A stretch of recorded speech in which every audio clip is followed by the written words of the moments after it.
bienvenue dans l'interview. Aujourd'hui, je reçois Victoria de Vigneral. Bonjour. Bonjour. Alors, vous êtes 4e sur la liste régionale, liste de Stex. Vous êtes aussi conseillère communale à Saint-Gilles. Alors, on n'a pas l'occasion de beaucoup vous connaître, un peu comme tous mes invités de la semaine, et donc on va faire connaissance. Tout d'abord, votre métier dans le civil, en dehors d'être conseillère communale et peut-être demain élue, quel est votre métier ? Alors, je travaille dans l'édition pour un magazine qui s'appelle Juliette et Victor, qui est un magazine d'art de vivre pour les Français en Belgique. Mais on a aussi beaucoup plus de lecteurs belges, à vrai dire maintenant. Et je fais tout ce qui est distribution, promotion et en fait un peu de tout parce qu'on est une toute petite équipe, on est un magazine indépendant et donc il faut être polyvalent, il faut être efficace. Alors, vous n'êtes pas tombé dans la marmite de la politique au départ ? Un petit peu quand même. Vous savez, j'avais des parents qui étaient quand même assez politisés. J'ai été très très vite conscientisée à l'importance du débat politique. Et j'ai commencé à militer, j'avais peut-être 17-18 ans. Donc, mais vous travaillez pour un magazine plutôt pour les Français, même s'il y a des Belges qui le disent. Vous-même, vous avez les deux nationalités ? Tout à fait, j'ai pris la nationalité belge, mon mari est belge, je trouvais important vivant en Belgique, enfin pour moi, ayant décidé de faire ma vie ici, c'était un pas à franchir. Vous ne regrettez pas d'être belge ? Ah, pas du tout.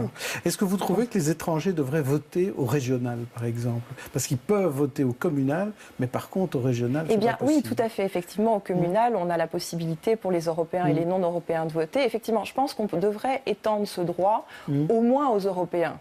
Bon, après, ils ne le font pas. C'est un peu ça le problème. Mais... Oui, après, il faut les convaincre. En tout cas, vous étiez au MR, puisque vous avez été élue conseillère communale à Saint-Gilles avec l'étiquette MR. Tout à fait. Réélu aussi. Réélu, oui, ce n'était peut-être pas la première fois. Vous avez fait 297 voix au communal à Saint-Gilles. Et alors, est-ce que c'est par dépit de vous retrouver dans l'opposition à Saint-Gilles ou d'un score qui n'était pas à la hauteur peut-être de vos espérances, que c'est ça qui vous a fait quitter le MR ? Non, pas du tout. Écoutez, déjà, je voudrais dire qu'après 10 ans dans un parti, on ne le quitte pas de gaieté de cœur. C'est aussi un déchirement, quelque part. Mais maintenant, quand les listes de Stex ont été lancées, Alain de Stex était quelqu'un que je suivais au sein du MR et qui, pour moi, avait le mérite d'exister et d'affirmer ses opinions, même si parfois il était esseulé. Donc, c'était quelqu'un que je suivais et que j'admirais. Et je me suis reconnue dans ses propositions, fortes, sans équivoque. Et voilà, j'ai pris cette décision, non sans mal, mais aujourd'hui, je ne la regrette pas. Alors, justement, je vais revenir sur ce point de quitter le MR. Je vais vous faire 3 propositions. Dites-moi. Pourquoi, finalement, vous avez quitté le MR ? Est-ce que c'est parce que le MR ne devait pas gouverner avec la NVA ? Est-ce que c'est parce que le MR était trop gauchiste ? Ou c'est parce que vous seriez végétarienne et que vous ne vouliez pas de taxes sur la viande ? C'est la deuxième proposition. Je pense que le MR, malheureusement, est parti un peu trop à gauche. Je pense que le MR n'aurait jamais dû précipiter la chute du gouvernement, qui avait un bilan positif. Il aurait fallu suivre la NVA dans la non-signature du traité de Marrakech ? Oui, tout à fait, je pense. Oui. Pour l'avenir du pays, pour la stabilité du pays, c'était une alliance prometteuse. Alors, dans un premier temps, vous avez critiqué le manque de démocratie et d'éthique interne au sein du MR, avec votre collègue Aymeric de Lamotte. Tout à fait. Bon. Vous parliez d'un sursaut éthique au MR. Malheureusement, malheureusement, il n'a toujours pas eu lieu. Enfin, je veux dire, effectivement, tout ce qui s'est passé en termes de malgouvernance au MR, je ne vais pas revenir sur tous les points qu'on avait développés. Je pense qu'effectivement, le citoyen ne peut plus entendre ça. Le citoyen ne peut plus supporter ça. Et de même pour les gens qui sont engagés au MR, vous savez, moi, je ne suis pas quelqu'un du style à rester dans un parti pour faire carrière. Je veux dire, les convictions passent avant tout. Et je ne pouvais pas rester dans cette situation avec un parti qui ne changeait pas et qui n'écoutait pas les voix qui venaient de l'intérieur. Alors, vous êtes une trentenaire et on voit tous les jeunes dans la rue qui manifestent pour sauver le climat. Et vous, sur les listes des Stex, vous dites il faut garder les centrales nucléaires. Est-ce que ce n'est pas un peu contradictoire ? Est-ce que vous ne vous sentez pas en dehors de votre génération ? Eh bien, ce n'est pas contradictoire du tout, parce que je pense qu'à tous les niveaux, il faut réfléchir un petit peu plus loin. Il ne faut pas être dans l'idéologie, c'est contre-productif. Les centrales nucléaires qu'on veut garder, c'est seulement les 2 qui sont les plus efficientes et qui sont en meilleur état. Si demain, on démantèle tout trop vite, on devra acheter de l'électricité à nos voisins, les factures d'électricité augmenteront, et finalement, qui perd à la note ? Toujours les mêmes. Donc, nous, on ne veut pas cela. Et c'est pas du tout qu'on est contre le climat ou ou quoi. Vous avez manifesté pour le climat? Non, jamais, jamais, jamais. Et c'est quelque chose que vous envisagez ou vous dites, ou vous n'y croyez pas? Est-ce que vous êtes une climato-sceptique ou Je ne suis pas du tout climato-sceptique. Je pense qu'on peut faire des choses pour le climat sans que ça retombe toujours sur la tête du citoyen. Parce qu'il faut voir que la Belgique est responsable de seulement, je pense, 0,02% des gaz à effet de serre. C'est pas si demain on démantèle les centrales et qu'on surcharge les factures des gens qui ont déjà du mal à les payer, qu'on va vraiment changer quelque chose au niveau mondial. Alors hier, le gouvernement bruxellois a fait connaître son plan en matière de rénovation des bâtiments en disant qu'il faudrait tout rénover d'ici 2050 et en demandant aux gens de se mettre en ordre sur les certificats justement d'environnement. Il y aurait peut-être 40 000 € à débourser par propriété. Est-ce qu'il faut rénover les bâtiments à Bruxelles d'après vous? Alors oui, bien sûr, il faut rénover les bâtiments à Bruxelles. Mais encore une fois, il ne faut pas être dans l'idéologie dont les conséquences vont retomber toujours sur les mêmes personnes. C'est-à-dire que je pense que ce plan qui demande qu'on rénove une fois tous les 5 ans, il va de soi que les propriétaires ne pourront pas toujours se le permettre. Donc il ne faut pas qu'on en arrive à ce que des gens vendent leurs biens parce qu'ils ne peuvent pas suivre ce plan. Enfin, ce serait vraiment très liberticide. Donc ici, évidemment, ça dépendra du gouvernement suivant, de voir s'il y aura des primes pour les propriétaires, évidemment, pour les pousser à rénover. Alors, parlons un peu de mobilité avec vous, puisque dans le programme d'Élise de Steyx, on dit il faut plus de métro, davantage de lignes de métro. C'est surprenant parce que déjà, c'est difficile de convaincre d'en faire une vers le nord et d'en faire en plus une vers le sud. Et vous en voulez encore beaucoup plus. Pourquoi ? Eh bien, justement, c'est difficile de convaincre. On ne comprend pas que les majorités PS et écolos s'opposent au plan des métros sur leur commune. C'est quand même vraiment dommage parce que le métro, c'est quand même la partie de la mobilité la plus efficace pour les gens. Aujourd'hui, il faut une meilleure mobilité.